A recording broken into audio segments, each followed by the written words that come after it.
Welcome to the program. I'm Mark Imperial. This segment's brought to you by booksgrowbusiness.com. It's the place where busy professionals get their books done and published to educate consumers, grow their businesses, and to leave a legacy. This is a series of spotlights on remarkable exit planning advisors from across the country.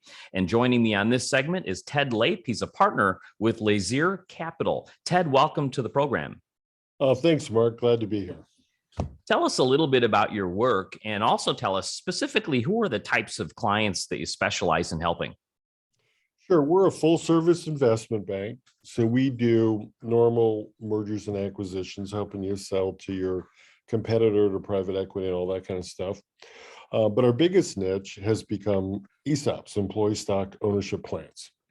And that was a little bit of a surprise to the founder, to my two partners and I, because nationally more people do M&A, but the fastest growing, the thing that most people seem to want to do is ESOPs. So that's what we do, what we primarily do. The kind of people we deal with. Geographically, we've grown so much. We're in 9 cities around the country, so we deal with people all over the country, and primarily people with sales of 10 or 20 million up to a couple hundred million in sales. We do all different industries. The biggest industries we work with are construction companies, manufacturers, and professional service firms. We also do distribution, retail, etc. But those are the biggest groups we work with, and it's all closely held companies. So these folks you work with, they're obviously great at their craft. They've been on a day-to-day basis thinking about growth and how do I grow this thing. How much thought do they really put into the exiting of the business? And as you mentioned with ESOPs, do they even know where to start? What's on their mind? That's a great question. There's been a lot of studies, and most people don't know their options. I mean, they know they can sell to a competitor. They have some idea that they could sell to private equity, although they're usually not that sure how that works. Very few people know much about ESOPs, and if they do know something, it's usually wrong. And even if I was just looking on YouTube, where one of my podcasts is on there, but they refer to them as employee stock option plans or employee share ownership plan. You know, they don't even have the terminology right. So I think people don't really know their options. Let's put this in layman's terms for folks that don't even know what they don't know or don't know what they're looking for. Yeah. Please clarify for it. Like, who is this for? What's the business owner? Why is this a great option, and why should they consider it? That's a great question. So let me get into the reasons people like to do them, the reasons you would not like to do it, and then we can talk a little bit about how it works if you want. First, with an ESOP, you get a similar value to what you would get if you sold to a third party, unless you're like in an unloved industry, and then you can do a little better. But you end up with more money. And the reason is you get a similar value up front, but then you don't get all your money up front, which is the bad. You get it typically over about 4 years to get your purchase price, but then you get another year or two of interest because you don't get all your money up front. You get about a 12% return on the money you don't get up front. And that ends up meaning if you sold for 20 million, you get like 26 million. The second thing is you can sell tax-free. Okay, the government, believe it or not, really, really wants you to do an ESOP. Bernie Sanders loves ESOPs. Republicans love ESOPs. You know, it's the one area where they both agree. And so if you sell for 20 million, you get to keep the whole 20 million potentially and not have to pay, 5 million in taxes or higher, not in certain states. The third thing is, once you do an ESOP, if you do 100% ESOP, which is the most common, you can do any percentage you want. But if you do 100% ESOP, the company becomes tax-free. Okay. So on the one hand, the owner gets to sell potentially tax-free, then the company becomes tax-free.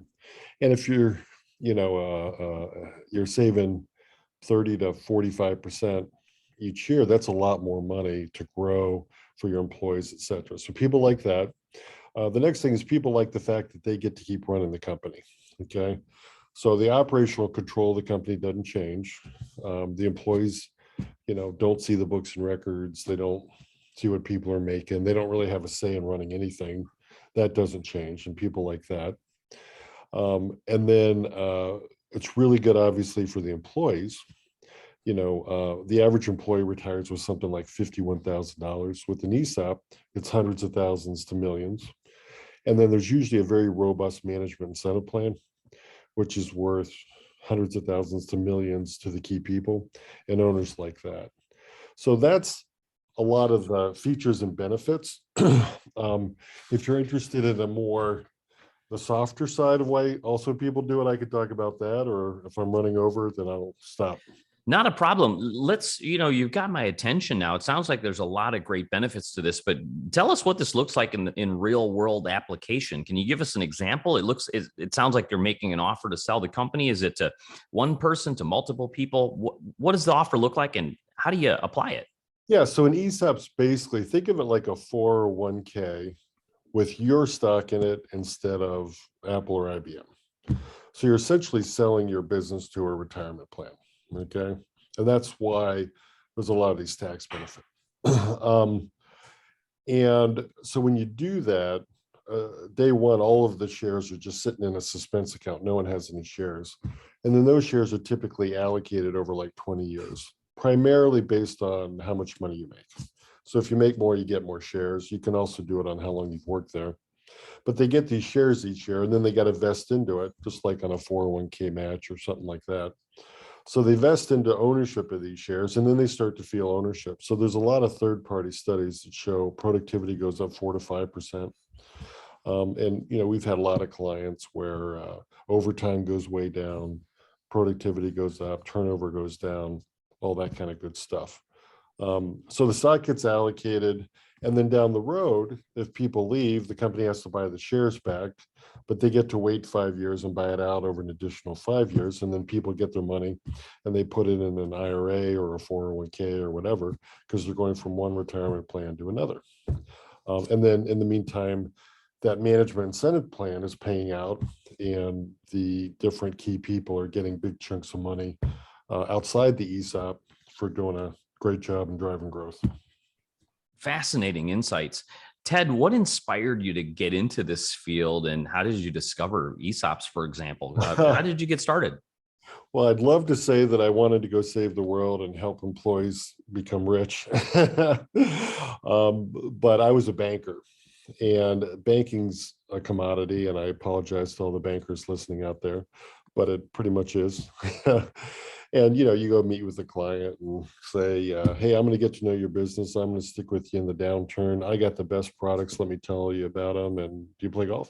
And then the next guy comes. And what I figured out was this was a wonderful way to differentiate myself and talk about something new with centers of influence and clients and whatever. And I just thought it was a wonderful solution because of all the stuff we talked about. So I started talking about it, and I sort of got to be known as the ESOP guy. And so people would send me their clients, and maybe they'd want to do an ESOP. They'd say things like, is this really legal? What's the catch? Why isn't everyone doing this? And then, they're probably pretty interested in ESOP, or they'd say, oh, wow, thank you for telling me something I didn't know. I don't think I really want to do that because of whatever. Let me tell you what I really want to do, which is the conversation I wanted to have with them anyway. So it was a wonderful way to engage with really good companies and find out what they wanted to do and help them do an ESOP, help them sell, help them do a recap, help them do whatever. Ted, before I ask you my last question, is there anything that I didn't even think of asking you, not knowing what I don't know about ESOPs and exit planning, that you feel is important to share with business owners considering exiting now or in the near future? Yeah, sort of the best process to go through that. A lot of owners think, well, I'm going to go get a valuation. That'll tell me what it's worth. And then, I can do an ESOP. That's the worst thing you can do.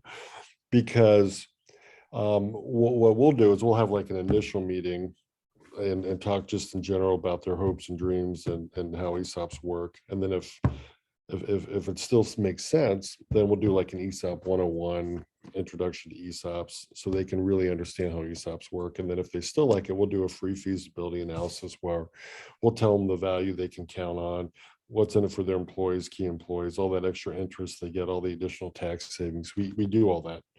The reason it's bad to get a valuation up front is usually those are going to be low because no one's put together a book or data room. We do all that same stuff we would do if we're selling you to a competitor. We're making the argument for value, and we're getting all the EBITDA add backs, and we're doing all the adjustments, and we're doing all that stuff to really make the argument for value. If you just go get a valuation, it's typically low, and then we have to share that with the trustee, who's the buyer, who's a fiduciary, and that's going to lower your value.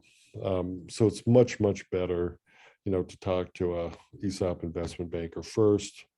And as I said, our feasibility analysis is free. So it's just better to go that route than to lower what you're going to get by running out and getting a valuation.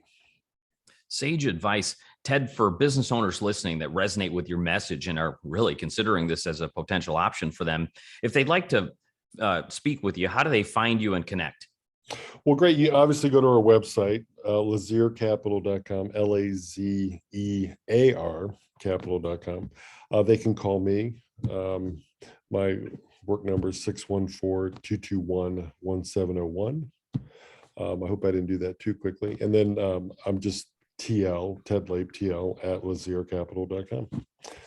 Ted, this has been terrific. I really appreciate you taking the time and sharing with my audience today. Absolutely fascinating. I wish you continued success for you and for all of your clients. Hey, great questions. Really enjoyed it. And thanks for taking the time. That was Ted Lape. He's a partner with Lazear Capital. And this segment's brought to you by booksgrowbusiness.com. It's the place where busy professionals get their books done to educate consumers, grow their businesses, and to leave a legacy. That's all for now. I'm Mark Imperial, and thanks for joining me.